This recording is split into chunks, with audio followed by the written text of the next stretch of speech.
Hello दोस्तों, आप सबको आपका यूट्यूब चैनल में स्वागत करता हूं। मैं रंजन कुमार पंडा। आज एक इम्पोर्टेंट टॉपिक पर डिस्कशन करेंगे। जीएसटी 3B कैसे फाइलिंग करेंगे वो आज हम लोग सीखेंगे। अभी जो नया आया है कि ऑटो पॉपुलेटेड हो जाता है, नवंबर से शुरू हो गया है, नवंबर 2020 से शुरू हो गया है। ऑटो पॉपुलेटेड डाटा आता है, जैसे जीएसटी 1 से ऑटो पॉपुलेटेड आ जाता है सेल्स और आपका आरसीएम वगैरह का डिटेल्स आ जाता है। इनपुट्स का डाटा 2B से आ जाता है, तो उसमें बहुत सारा आदमी का दिक्कत होता है भरने में, तो उसको हम लोग देखेंगे कि कैसे वो सॉल्व करेंगे। अभी हम लोग जाएंगे फाइल रिटर्न में, जाएंगे रिटर्न में जाके नवंबर वाला रिटर्न हम लोग देखेंगे। जो जो दिक्कत आता है उसी का ऊपर हम लोग डिस्कशन करेंगे इस वीडियो में, तो सारा क्वेरी इसमें सॉल्व हो जाएगा, कोई भी डाउट इसमें रहेगा नहीं। ठीक है दोस्तों, टॉपिक को जाने से पहले मेरा चैनल अभी तो सब्सक्राइब नहीं किए, सब्सक्राइब कर लीजिए और पास में बेल आइकन जरूर क्लिक कर लीजिए इसी तरह रिलेटेड वीडियो पाने के लिए। चलते हैं टॉपिक का ऊपर। नवंबर में जा रहा हूँ, ये मेरा क्वार्टरली बेसिस में है, तो इसीलिए यहाँ पे सेल्स का फिगर जीएसटी 1 से टान नहीं पा रहा। आप देख सकते हैं मैं जो इन्फॉर्मेशन दिखा रहा हूँ वो मेरा क्वार्टरली बेसिस में है, इसीलिए जीएसटी का 1 का फिगर जो है वो टान नहीं पाएगा। तो आपका मंथली बेसिस में रिटर्न होगा तो कोई उसमें इशू नहीं है कि उसका जीएसटी 1 में जो सेल्स दिए हैं उसका डिटेल्स यहाँ पे टान लेगा। ठीक है, तो आपको दिक्कत दिक्कत नहीं होगा, उसमें कन्फ्यूजन होना नहीं है। ये मेरा क्वार्टरली बेसिस में, इसीलिए आपको सेल्स नहीं आएगा। और जो ऑप्शन चूज करना है पहले जैसे था ऐसे ही है, कोई इसमें चेंजेस नहीं है। नेक्स्ट कर लेंगे। अभी यहाँ पे आप देखिए कि मेरा जो ये जो 3.3 इसमें लेके जीएसटी 3B टेबल में 3.1 में ABCE और 3.2 में लाइबिलिटी में मेरा क्या है, जीएसटी 1 फाइलिंग नहीं हुआ है, इसीलिए क्या हो रहा है मेरा स्टाटस में नो दिखा रहा है, क्योंकि मेरा जीएसटी 1 जो है क्वार्टरली बेसिस में है। जिन लोगों का मंथली बेसिस में है ये यहाँ पे जनरेट दिखाएगा और यहाँ पे भी येस हो जाएगा। मंथली रिटर्न फाइलिंग किया होगा तो यहाँ पे येस आ जाएगा। उसके बाद आपको यहाँ से डाटा क्लिक टान लेगा। तो ये इसको मैं क्लोज कर लेता हूँ। मेरा कुछ सेल्स का यहाँ पे चलूँगा। सेल्स में देखेंगे कि मेरा सेल्स का फिगर जो है नहीं है, क्योंकि मेरा सेल्स का फिगर मैं जीएसटी 1 फाइलिंग नहीं किया हूँ। जिन लोगों का जीएसटी 1 फाइलिंग मंथली बेसिस में होता है वो लोग जीएसटी 1 फाइलिंग कर लिया है, तो उन लोगों का यहाँ पे सेल्स का फिगर आ जाएगा। लेकिन मेरा केस में वो नहीं है, इसीलिए मैं यहाँ पे क्या करूँगा ना, मैं यहाँ पे फिगर उसमें हाथ से पुट कर लूँगा। मेरा क्वार्टरली बेसिस में, क्योंकि मैं रिटर्न क्वार्टरली बेसिस में भरता हूँ जीएसटी 1, तो मेरा सेल्स इसीलिए जीएसटी 1 से टान नहीं पा रहा है। लेकिन आप यहाँ पे देखेंगे कि इनवर्ट सप्लाई यानी जो आरसीएम का फिगर वो टान लेता है। कहाँ से टानता है? ये 2B से टानता है। हम लोग जो अभी 2A से कनेक्ट होकर 2B अभी नया आया है, 2B से वो मेरा डाटा टान रहा है।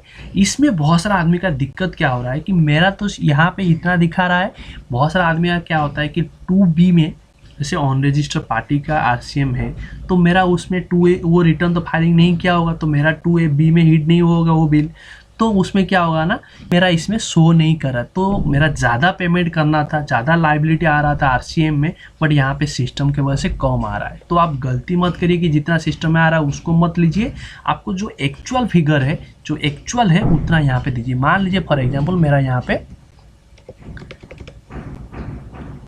पे फिगर मेरा 50,000 है। देखिए मैं जैसे 50,000 करता हूँ, यहाँ पे रेड सिग्नल दे रहा है कि आपका एक्सीड हो रहा है, 10% से एक्सीड हो रहा है। ये दोस्तों ये जो दिखा रहा है इसको आप इग्नोर करिए, क्योंकि ये सिस्टम एरर है। ये आपका बाकी केस में ये आपका इसमें एप्लीकेबल नहीं है। ये जो रूल आपका भाव दिखा रहा है, रूल 36(4) ऑफ जीएसटी एक्ट 2017, ये आपका आरसीएम का ऊपर इम्प्लीमेंट नहीं है, तो ये सिस्टम एरर है। तो इसको आप भरते टाइम में ये आ रहा है मैसेज, तो इसको इग्नोर करेंगे, वो उसमें कोई इशू नहीं रहेगा, कोई डिपार्टमेंट नोटिस भी देगा नहीं। तो ये जो सेक्शन आपका वहाँ पे वार्निंग दे रहा है ये इसके लिए एप्लीकेबल नहीं है।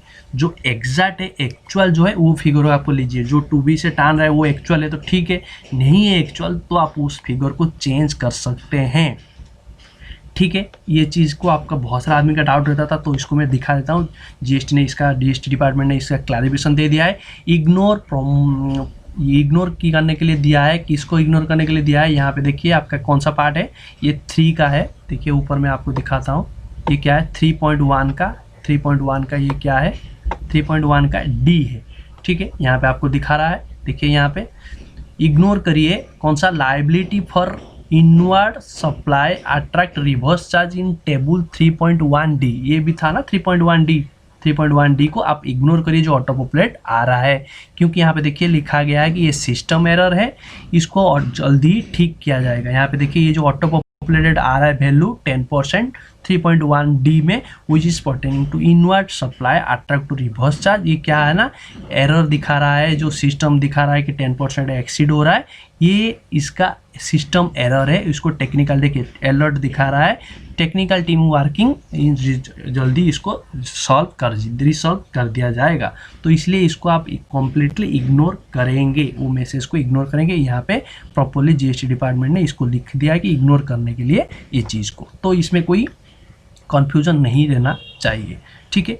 तो यहाँ पे आप जो एक्चुअल फिगर है जो टान नहीं पा रहा है 2B से, तो आपको उसको भरना चाहिए। यहाँ पे मैसेज देगा तो कोई इशू नहीं, उसको आप कंफर्म कर लेंगे, वो कोई दिक्कत नहीं करेगा। तो इस चीज़ को आप चेंज कर लेंगे, ठीक है। ये चीज़ मैं बोल दिया, जिन लोगों का GST 1 भरा होगा तो उन लोगों का डाटा ये ऑटोमेटिक टान लेगा, तो इसमें आपको कुछ करना नहीं पड़ेगा। क्योंकि मैं GST 1 नहीं भरा हूँ तो इसको मैं चेंज करूँगा। यहाँ पे मैं मेरा क्वार्टरली बेसिस में, तो मैं यहाँ पे फिगर डालूंगा मेरा जो एक्चुअल सेल है, क्योंकि मेरा GST 1 क्वार्टरली बेसिस होता है। जिन लोगों का मंथली बेसिस में है तो उन लोगों का ऑटोमेटिक ये चीज़ सेल्स का चीज़ आ जाएगा, ठीक। ऐसे सेम मेरे को देखिए, इस सेम जो मैं वहाँ पे भरा 3.1D में जो भरा इनपुट, जो RCM का जो बोरा भरा हूँ, तो उसका भी मैं जो लाइबिलिटी में पेमेंट करूँगा उसका इनपुट मेरे को क्लेम करना पड़ेगा। ये जो चीज़ में यहाँ पे जितना मैं टैक्स लाइबिलिटी आ रहा है मेरा RCM का, उतना इनपुट भी मेरे को मिलेगा।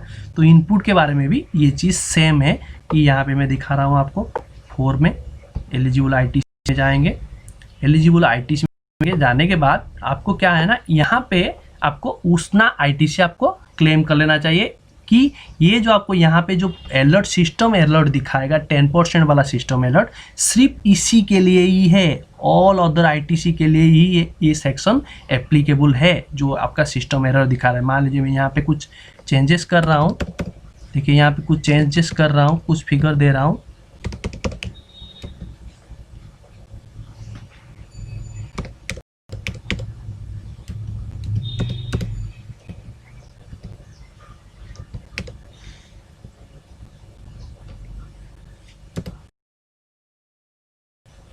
कुछ चेंजेस कर रहा हूँ। मान लीजिए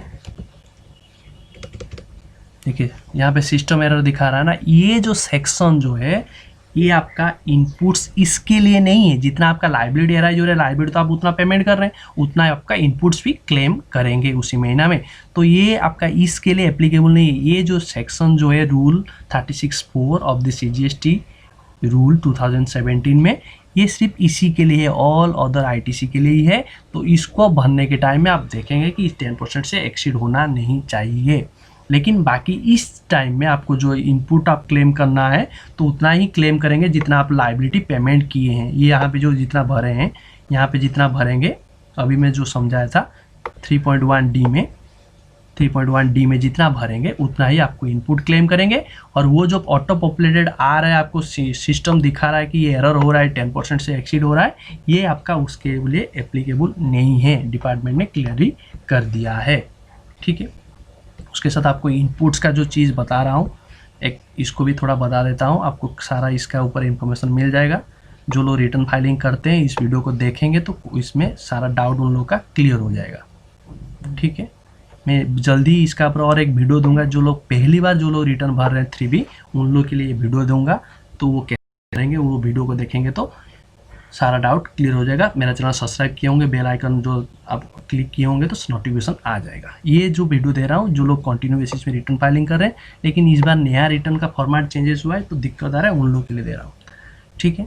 यहाँ पे आपको क्या करना पड़ेगा, देखिए ऑल अदर ITC में आपको जितना ऑटो पॉपुलेट आ रहा है उतना ही या उससे ज़्यादा मैक्स टू मैक्स 10% ले सकते हैं, उससे ज़्यादा नहीं ले सकते। आप सिस्टम वायोलेट कर रहे हैं, रूल जो है वो वायोलेट कर रहे हैं। कि पहले आपको क्या किया ना, रूल नोटिफिकेशन का थ्रू दिया गया था, अभी सिस्टम को GST रिटर्न को अभी इतना सॉफ्टवेयर डेवलप कर दिया गया है, वो आपको याद देगा कि ये सिस्टम वायोलेट कर रहे हैं, 10% से एक्सीड हो रहा है, यानी आपको सिस्टम अभी याद दे देगा, आपका याद नहीं करना पड़ेगा, सिस्टम याद कर देगा।